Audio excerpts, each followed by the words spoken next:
Very good evening friends, this is Tapasyas में आपका स्वागत है। Today 31 October 2023 and we are going to discuss the Hindu का न्यूज़पेपर। सो द हिंदू का न्यूज़पेपर में एक आर्टिकल है जो इलेक्टोरल बॉन्ड्स को लेके है और एक्चुअली ये बहुत ही इम्पोर्टेंट है। क्यों, बताता हूँ मैं। ये आज का नहीं है, ये 2017 के समय का है और इसको अप्रॉक्सीमेटली 6 साल कंप्लीट होने वाले हैं। 2023 हो रहा है अभी। और इसके बीच में इलेक्टोरल बॉन्ड्स को लेके बहुत सारे लोगों ने, बहुत सारी इवन इलेक्शन कमीशंस ने, आरबीआई ने और जो अपोजिशन की पार्टी है और डिफरेंट डिफरेंट्स लोग जो हैं, जो भी जिनको आप एलीट इंटेलेक्चुअल्स कहते हैं, उन लोगों ने बहुत सारे पेपर में बहुत दिनों तक लिखा इलेक्टोरल बॉन्ड्स को लेके। और बहुत सारे लोग जो है वो कोर्ट भी गए और पिटीशन डाला। उसमें कॉमन कॉज एक एनजीओ है, आप सबको पता है। दूसरा एडीआर है, ये भी एक एनजीओ है।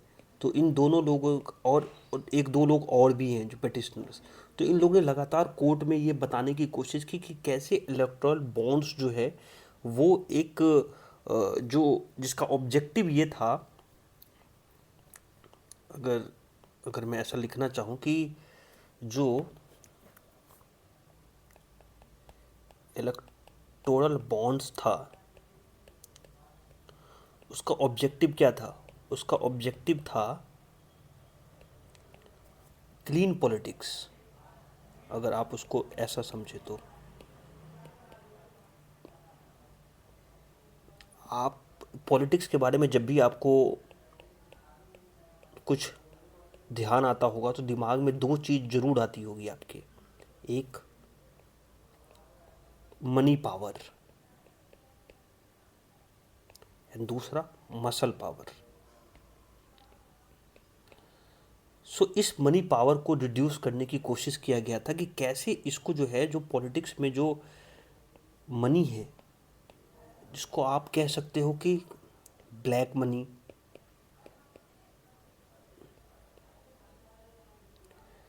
या कि डिफरेंट डिफरेंट्स के मनी, जो जिसको बैड मनी भी बोल सकते हो आप, जो आपको छिपा के रखा गया है और पॉलिटिक्स के समय में उसमें सीटें खरीदने बेचने, ठीक है, उसमें खर्च करना, इलेक्शन के समय में डिफरेंट डिफरेंट जो प्रोपोगेंडा है उसको चालू रखने के लिए पैसे की ज़रूरत पड़ती है। तो वहाँ से जो है मनी पावर, किस विधायक के पास, किस एमएलए के पास कितना पावर है, मनी से रिलेटेड। मसल पावर तो अलग चीज़ है, उसको अलग तरीके से डील किया जाएगा कि मसल पावर को आप कैसे रिड्यूस कर सकते हैं पॉलिटिक्स में।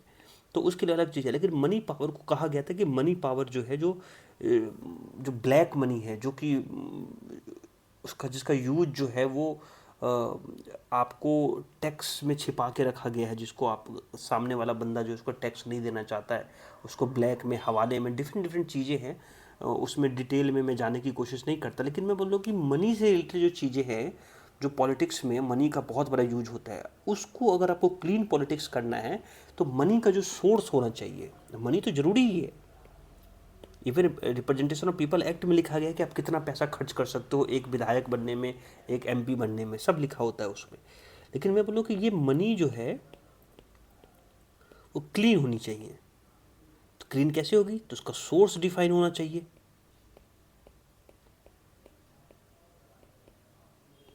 सोर्स डिफाइन का मतलब क्या है, डोनर्स का नाम पता होना चाहिए, डोनर आइडेंटिफिकेशन।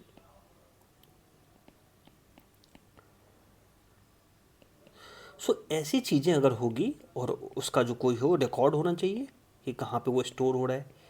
अगर ये चीज़ें होंगी तो मनी जो है वो पॉलिटिक्स में ख़राब चीज़ नहीं है। मनी तो लगेगा ही आपको, आपको प्रचार करने के लिए, आपको पैम्पलेट छपवाने के लिए लगता है। लेकिन ये मनी का सोर्स पता हो कि एक्चुअल सोर्स है, अपनी ब्लड एंड स्वेट से कमाया हुआ पैसा से आप इलेक्शन फाइट करने की कोशिश कर रहे हो, रैदर देन कि आप हवाला के पैसे से, सेल कंपनी के पैसे से, या फिर ब्लैक मनी के पैसे से, या फिर आप ड्रग्स बेच के पैसे कमाए उसके। आपको सोर्स ऑफ मनी तो पता होना चाहिए and it should be the clean.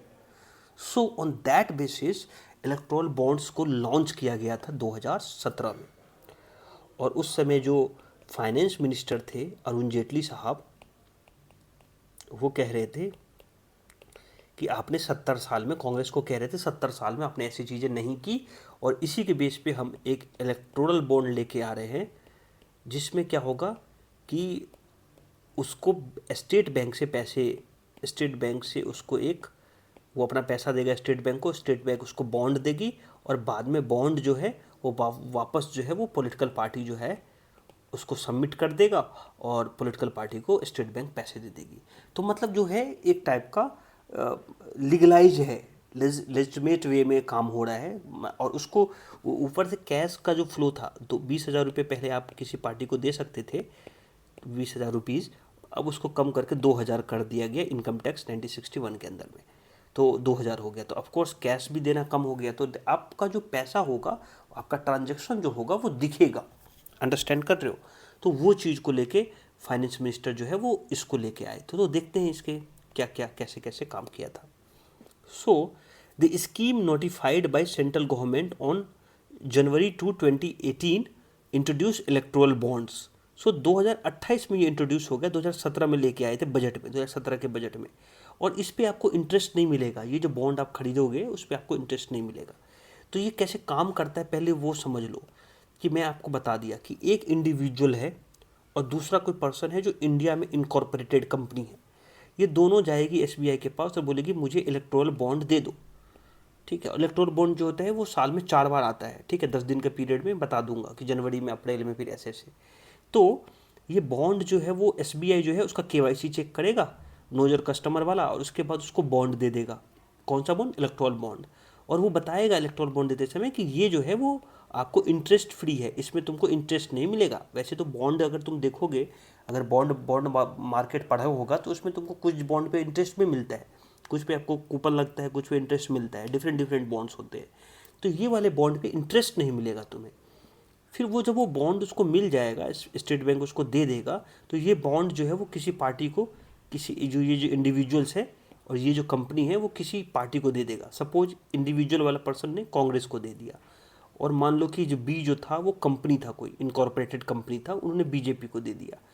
तो इसमें एनोनिमस ये हो गया कि आपको सामने वाला का नाम नहीं पता है कि कौन किसको क्या दे रहा है। ठीक है, आपको ये समझ लो, मान लो कि ये यही वाला ए वाला बंदा पहले बी को दे दिया, और बी वाला बंदा जो है अब जाके कांग्रेस को दिया। तो एक्चुअल तो खरीदा ए ना, लेकिन ए को तो पता भी ए और कांग्रेस के बीच में कोई रिलेशन ही नहीं है, तो एनोनिमिटी हो गई, एनोनमस हो गया। मतलब आप समझ सकते हो कि इसमें क्या होता है कि जो कौन बंदा जो सोर्स था वो पता ही नहीं चलेगा, अगर ए ने बी को दिया और बी ने कांग्रेस को दिया तो उस चीज़ को बेस पे थोड़ा सा जो है वो इलेक्टोरल बॉन्ड में थोड़े इश्यूज है। दूसरा है ये है कि बी जो है, मान लो कि एक बी जो है कंपनी है, और मान लो कि वो सेल कंपनी हो जो केवल पेपर पे रजिस्टर्ड हो, लेकिन कुछ ऐसा रियलिटी में तो कोई इंफ्रास्ट्रक्चर, कोई भी इस टाइप की चीज़ ही नहीं हो, और उसने अपने कहीं से पैसे मंगाया ब्लैक में, और इस ब्लैक मनी को क्या कर लिया, उसने वाइट कर लिया और उसमें पॉलिटिक्स में यूज कर लिया। तो सेल कंपनी के थ्रू ये बहुत बड़ा ये चीज़ें हो सकती है, और इसको लेके इलेक्शन कमीशन को भी डाउट था, और किसको डाउट था? इलेक्शन कमीशन ऑफ इंडिया को भी और रिजर्व बैंक ऑफ इंडिया को भी, आरबी, ये दोनों ने डाउट इस पे बोला था कि सेल कंपनी से इसमें बहुत सारी चीज़ें झोल झाल होने के चांसेस ज़्यादा हैं, ऐसे टर्म में बोला था। तो अब देखते हैं। तो पीटी ओरिएंटेड आपको ये हो गया कि 2017 में आया और इंटरेस्ट फ्री है। उसके बाद कोई भी इंसान, इंडियन सिटीजन, और कोई ऐसा बॉडी जो इंडिया में इनकॉर्पोरेटेड हो, दैट में कोई कंपनी भी हो सकती है, तो वो इलेक्टोरल बॉन्ड खरीद सकता है। और ये एनोनमस डोनेशन है, पॉलिटिकल पार्टी को खरीद के दे देगा। वही मैंने आपको समझाया। कितने कितने रुपए का खरीदेगा? तो 1,000 रुपये से लेके 1 करोड़ तक खरीद सकता है। कहाँ खरीद सकता है? स्टेट बैंक ऑफ इंडिया में खरीद सकता है। अप्रैल, जुलाई, जनवरी, अक्टूबर के बीच में 10 दिन के लिए विंडो खुलेगा, तब खरीद सकता है।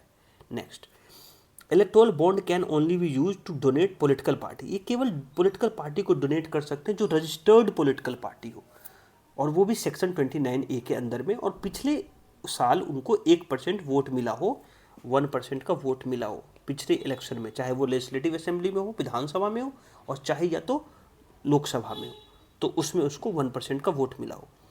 और 15 जिस दिन आपको इलेक्टोरल बॉन्ड मिल जाएगा, उसको 15 दिन के अंदर में आप उनको इनकैश करा लो, जाके स्टेट बैंक को दे दो और पैसा ले लो, अदरवाइज वो फिर बॉन्ड आपका ख़त्म हो जाएगा। पर्पस क्या था? Cleanness of political funding. तो कंट्री में जो है एक ट्रांसपेरेंसी, इलेक्टोरल फंडिंग में एक ट्रांसपेरेंसी क्रिएट करने के लिए भी तो मैंने आपको बता ही दिया है, और ये चीज़ मैंने आपको बता दिया कैसे 2020 से 2000 किया। इसके चक्कर में 4 कानून चेंज किए करने पड़े थे।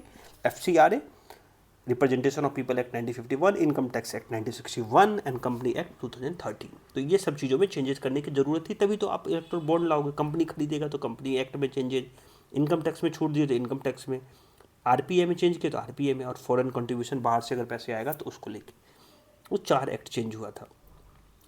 इलेक्शन कमीशन OP रावत ने कहा था कि ये सेल कंपनी जो है इसका यूज कर सकती है।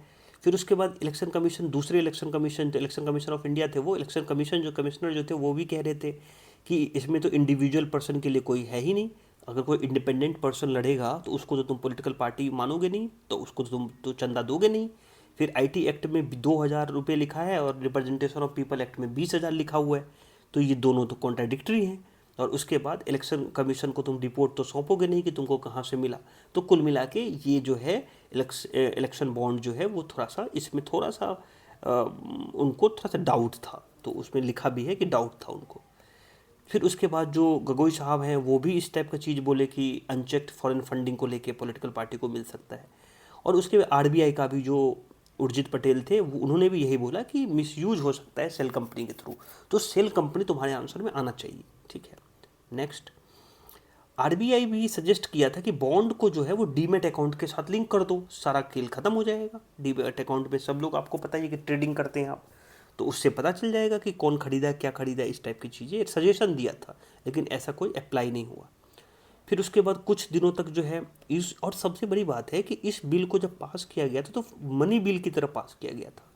तो जब मनी बिल की तरह पास करते हो तो राज्यसभा का पावर क्या होता है, सब लोग ने कॉन्स्टिट्यूशन में पढ़ा है, बताओ कि राज्यसभा का पावर क्या होता है, बाईपास हो जाता है। तो आप तो चाह ही रहे थे कि राज्यसभा के में डिस्कशन ना हो, इसीलिए आप इस टाइप की चीज़ लेके आए हो, और इसीलिए ये क्रिटिक्स जो है वो इस टाइप की बातें करते हैं इनको, कि अगर आपका इंटेंशन सही होता तो आप नॉर्मली ऑर्डिनरी बिल के थ्रू लेके आते, मनी बिल के थ्रू लेके आने की ज़रूरत ही नहीं थी। तो उसको लेके आपको ये डिस्कशन है। फिर पिटिशनर जो है वो कहता है कि ये एक ओपन डोर है जो कि अनलिमिटेड पॉलिटिकल डोनेशन देता है सेल कंपनी को, तो करप्शन के चांसेस जो है बड़े लेवल पे, मैसिव लेवल पे बढ़ जाएगा। बीच में कुछ दिनों तक इलेक्टोरल बॉन्ड को लेके अलग अलग कोर्ट ने कुछ जो थे, सुप्रीम कोर्ट ने अलग अलग तरीके से उनको जो इंटरटेन किया, लेकिन एंड में जो है अभी जो है वो 2023 में 16 अक्टूबर को DY चंद्रचूड़ ने 5 लोगों की कॉन्स्टिट्यूशनल बेंच बना दी 143 के अंदर में, कॉन्स्टिट्यूशन के अंदर में, कि अगर इनको लगता है कि कोई भी चीज़ें अगर इतना इम्पोर्टेंस रखता हो जो रिगार्डिंग प्रोविजन, ये है कि वो जो कॉन्स्टिट्यूशन में इसलिए बनाया जाए कि उसको लगे कि यहाँ पे क्वेश्चन ऑफ लॉ डिस्कस होना है, कि लॉ की बात होती है, तो वहाँ पे 5 लोगों की बेंच बना सकते हो, 143 आर्टिकल ये ऐसा कहता है। और उसको लेके बहुत सारे लोगों के जो पिटिशन थे उसको मर्ज करके एक बनाया गया, और 31 अक्टूबर से अभी सुनना स्टार्ट हो जाएगा। तो अब देखते हैं पिटिशनर क्या चाहता है और गवर्नमेंट का स्टेक क्या है। सो पिटिशनर कहता है कि इलेक्टोरल बॉन्ड जो है वो प्रमोट करता है करप्शन, पहला point, corruption, favouritism and politics, criminalisation of politics. और ये कहते नहीं, ये तो आपका ऑब्जेक्टिव ही था कि क्लीन पॉलिटिक्स था, क्लीन मनी आएगा। दूसरा, electoral bonds scheme legalise the anonymous flow of fund to party. ये तो बोला ही है, सेल कंपनी का इशू सबको है, ये बोल रहे हैं कि हाउ इट इज प्रूफ, तो वो डिस्कशन होगा अभी। पेटिशनर कहता है कि क्लेम करता है कि हमको जानने का हक है, right to know the fund donors name. Petitioner कहता है इसमें जो गवर्नमेंट ऑफ इंडिया है, अटॉर्नी जनरल कहते हैं, वेंकटा रमन जो भी हैं, वो कहते हैं कि petitioner could not claim a general right to know anything and everything of undefined end. हर चीज़ के लिए तुमको हर चीज़ नहीं बताऊंगा मैं, तेरे हर चीज़ का इलाज नहीं है हमारे पास, इस टाइप की चीज़ें गवर्नमेंट का कहना है, अटॉर्नी जनरल ऑफ इंडिया का। और इसके बेस पे इसरो ने आर्टिकल 19(2) को हवाला देते हुए कि रीजनेबल रिस्ट्रिक्शंस हैं हर चीज़ के ऊपर, तो आपको इन्फॉर्मेशन, राइट टू इन्फॉर्मेशन में नहीं दिया जाएगा। तो ये पूरा जो है वो आपको इलेक्टोरल बॉन्ड का एक इशू है जो अभी अब लगातार पेपर में आएगा, और इसीलिए मैंने ये वीडियो बनाया है कि आपको ये समझ में आना चाहिए कि इलेक्टोरल बॉन्ड होता क्या है। सो मैं उम्मीद करता हूँ कि आपको जो है ये चीज़ समझ में आ गई। तब तक के लिए आप अपना ध्यान रखें, और take care, have a nice day, और सब्सक्राइब ज़रूर करें।